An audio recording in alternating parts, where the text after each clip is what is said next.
प्यारे बच्चों, welcome to my channel Verma study 2020 बुकलाना। मैं यूपी बोर्ड के क्लास 12th के छात्र छात्राओं के लिए इकोनॉमिक्स सब्जेक्ट को हिंदी माध्यम से मैं फुल कोर्स कराऊंगा। यदि आप फुल कोर्स करना चाहते हैं तो मेरे चैनल को सब्सक्राइब कीजिए और बेल आइकन को प्रेस करना ना भूलें, ताकि जो भी वीडियो मैं अपलोड करूं उसका नोटिफिकेशन आपको सबसे पहले मिल सके। प्यारे बच्चों, माइक्रो इकोनॉमिक्स समष्टि अर्थशास्त्र में पहला चैप्टर चल रहा है, जबकि व्यष्टि अर्थशास्त्र समाप्त हो चुका है। इसमें भी आज पार्ट 6 अर्थात छठा वीडियो है। आज ये पाठ पूरा भी हो जाएगा, समष्टि अर्थशास्त्र का परिचय। इसमें हम लोग आय के चक्रीय प्रवाह पढ़ रहे थे। आय के चक्रीय प्रवाह में 2 क्षेत्रीय मॉडल, 3 क्षेत्रीय मॉडल हम लोग पढ़ चुके हैं। अगर उसे आप नहीं देखे हैं तो आई बटन को क्लिक करके 2 क्षेत्रीय मॉडल और 3 क्षेत्रीय मॉडल जरूर पढ़ें, उसके बाद ही इस मॉडल को पढ़ें, नहीं तो ये समझ में नहीं आएगा। क्योंकि 4 क्षेत्रीय मॉडल पढ़ने के लिए पहले हम 2 क्षेत्रीय मॉडल बनाएंगे, फिर 3 क्षेत्रीय मॉडल बनाएंगे, फिर उसमें कुछ संशोधन करके 4 क्षेत्रीय मॉडल बनेगा। अर्थात कहने का मतलब यह है कि आपको 2 क्षेत्रीय मॉडल और 3 क्षेत्रीय मॉडल आना चाहिए। इसमें जो है दो बातें, 4 क्षेत्र सम्मिलित होते हैं, अर्थात जो अर्थव्यवस्था के 4 क्षेत्र होते हैं वो चारों सम्मिलित होते हैं। कौन कौन? परिवार क्षेत्र, जिसको घरेलू क्षेत्र भी कहते हैं, उत्पादक क्षेत्र, जिसको हम व्यावसायिक क्षेत्र भी कहते हैं, सरकारी क्षेत्र, शेष विश्व क्षेत्र अर्थात विदेशी क्षेत्र भी कहते हैं। इसमें खुली अर्थव्यवस्था है। आपने 2 क्षेत्रीय मॉडल और 3 क्षेत्रीय मॉडल में आपने पढ़ा बंद अर्थव्यवस्था, अर्थात किसी दूसरे देश से आयात निर्यात या व्यापार नहीं होता था। लेकिन 4 क्षेत्रीय मॉडल में विदेशी सेक्टर, देखो शेष विश्व क्षेत्र, विदेशी सेक्टर, फॉरेन सेक्टर इसमें इंक्लूड है, सम्मिलित है। इसका मतलब कि इसमें विदेशों से आयात और निर्यात होता है।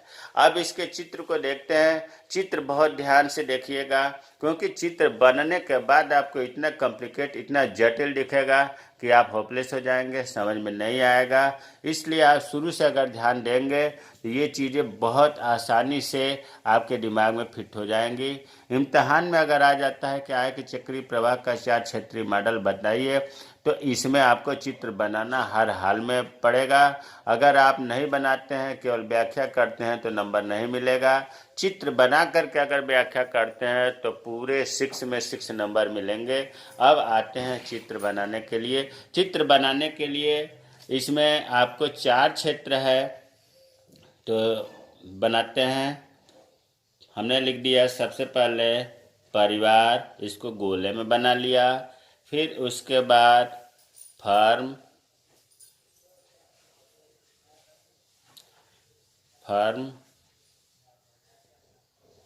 फिर इसके बाद आप इधर उसमें देखे थे सरकार, और चौथा चलिए हमने यहाँ लिख दिया विदेशी क्षेत्र। चारों को वर्णन करना है। इसमें सरकार को भी गोले में कर लिया। अब देखो, मैंने बताया था कि बनने के बाद बहुत ही जटिल दिखेगा। तो सबसे पहले इसे 4 क्षेत्रीय मॉडल को बनाने के लिए आपको 2 क्षेत्रीय मॉडल वाला चित्र पहले कंप्लीट कर लेना है। 2 क्षेत्रीय का मतलब कि परिवार से फर्म का क्या प्रवाह है, कैसे है। तो देखो, उसमें बताया गया था आपको कि परिवार से जो है साधन सेवाएं फर्म को मिलती हैं। यहाँ हमने लिख दिया साधन सेवाएं। साधन सेवाएं में जो उत्पादन के साधन हैं उसी को साधन कहते हैं, जैसे भूमि, श्रम, पूंजी, उद्यमी, ये साधन सेवाएं हुआ। तीर यहाँ बनता है। और फिर फर्म से परिवार को इन साधन सेवाओं का भुगतान होगा।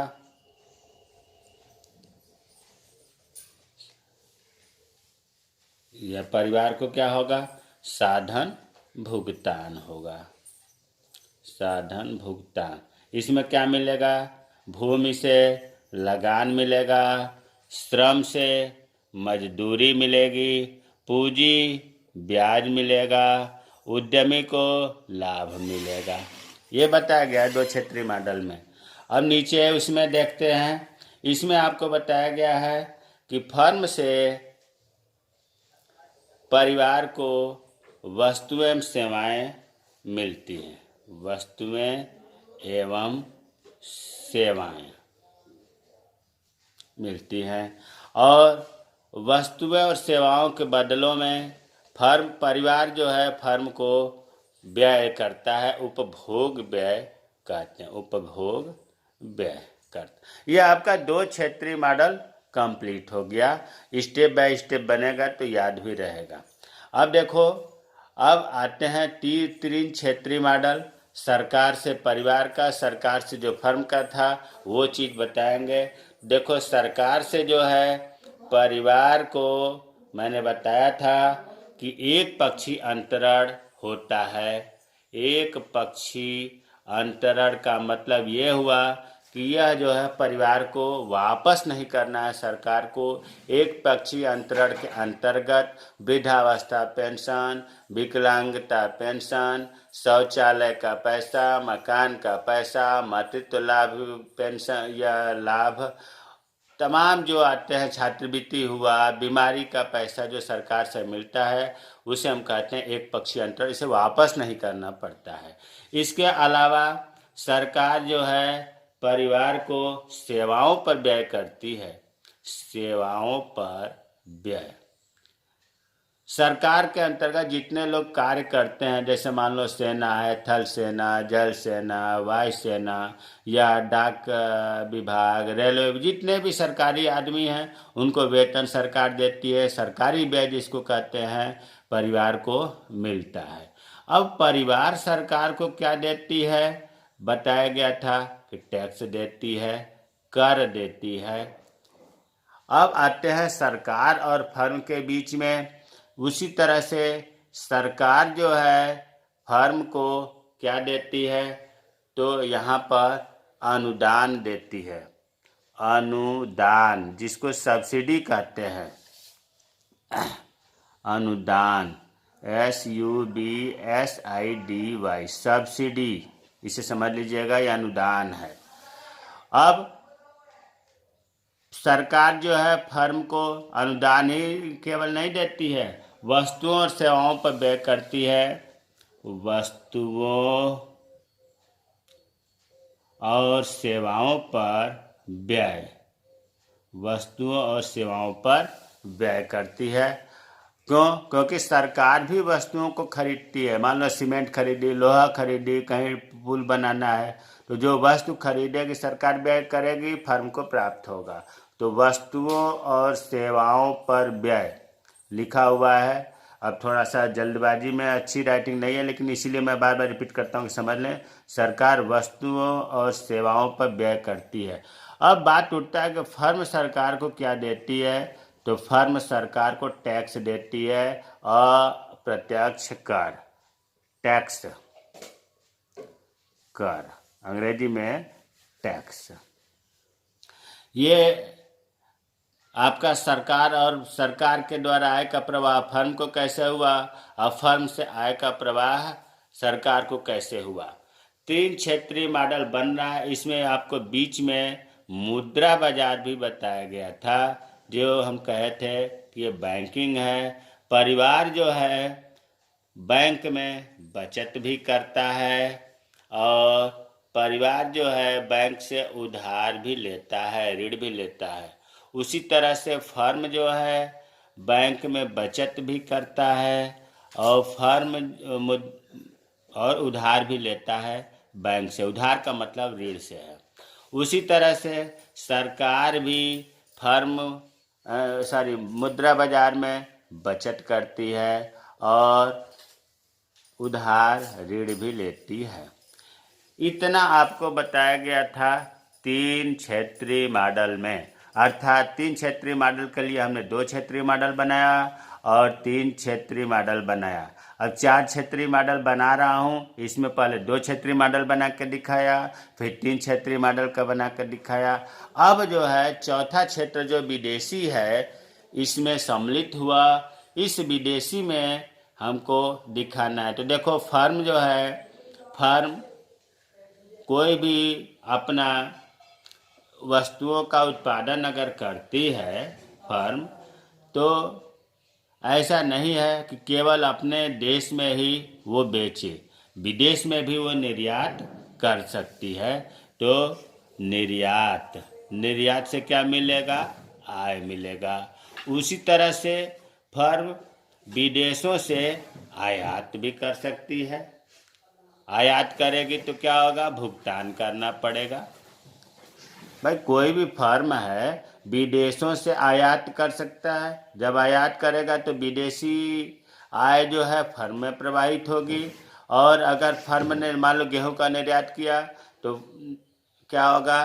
फर्म से आय का प्रवाह जब निर्यात करेगी तो विदेशी को मिलेगा और विदेशी उसके बदले में भुगतान करेगा। तो फर्म से विदेशी का आय का प्रवाह समझ में आ गया होगा।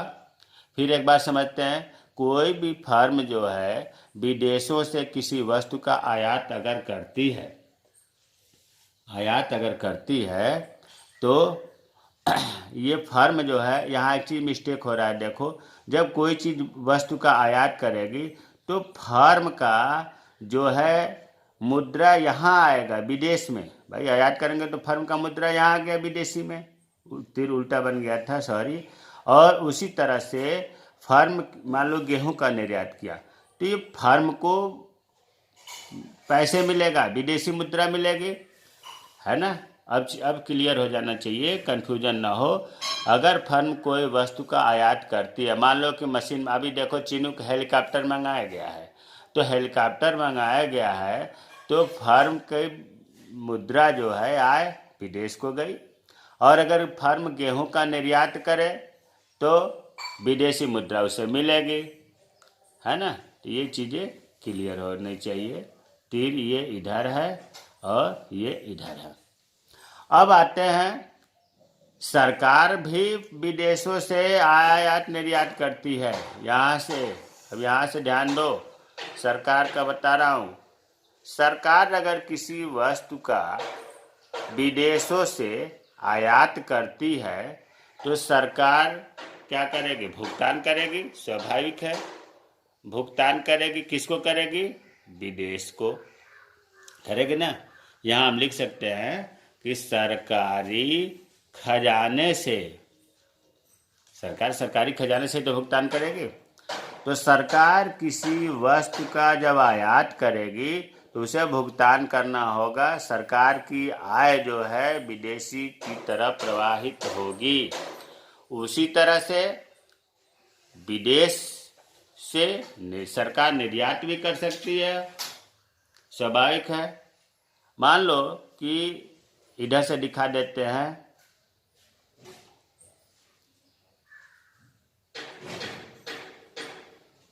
ये हुआ। अब सरकार किसी वस्तु को मान लो कि निर्यात करती है तो उसे क्या होगा? उसे सरकारी प्राप्ति होगी, स्वाभाविक है। आय होगी, सरकारी प्राप्ति होगी। तो अब परिवार का विदेश से संबंध नहीं दिखाया जा रहा है आपको। यहाँ जो विदेशी सेक्टर है, फर्म का विदेश से फर्म का, और उसी तरह से सरकार का विदेश से और विदेश से सरकार का प्रवाह दिखाया गया। सरकार अगर किसी वस्तु का आयात करती है तो उसे भुगतान करना पड़ेगा, अर्थात सरकारी खजाने से विदेश को देना पड़ेगा। और अगर सरकार किसी चीज़ का निर्यात करती है तो उसे विदेशों से आय प्राप्त होगा, सरकारी प्राप्ति होगी। हमें उम्मीद है कि ये वीडियो जो है आय के चक्रीय प्रवाह का 4 क्षेत्रीय मॉडल समझ में आ गया होगा। अगर कहीं कोई दिक्कत है तो रिप्लाई करूँगा, कमेंट बॉक्स में कमेंट करें। मेरे चैनल को सब्सक्राइब कीजिए और बेल आइकन को भी प्रेस करिए। प्यारे बच्चों, यहाँ जो है इस तीर को हमने सोचा कि वो कर दूं ताकि आप कंफ्यूजन में न रहें कि इधर है ना। और ये चीज़ें कंफ्यूजन नहीं होना चाहिए। अब ये चीज़ क्लियर हो गया कि इसका तीर इधर है और इसका तीर इधर है। अब इसकी व्याख्या अगर करनी हो तो इसी के सहारे परिवार का सरकार से, सरकार का विदेशी से, विदेशी का सरकार से आप व्याख्या कर सकते हैं। अगर नहीं भी व्याख्या करते हैं तो आप इसको बना देंगे तो इम्तिहान में एग्जामिनर यही समझेगा कि आपको आता है और अच्छे मार्क मिलेंगे। इस प्रकार ये आज आपका पहला पाठ जो है समष्टि अर्थशास्त्र का परिचय समाप्त हुआ।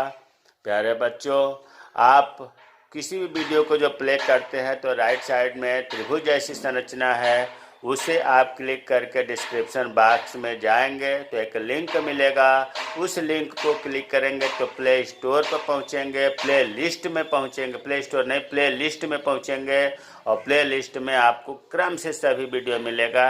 आप क्रम से पढ़िए, खूब समझ में आएगा। जय हिंद, जय भारत।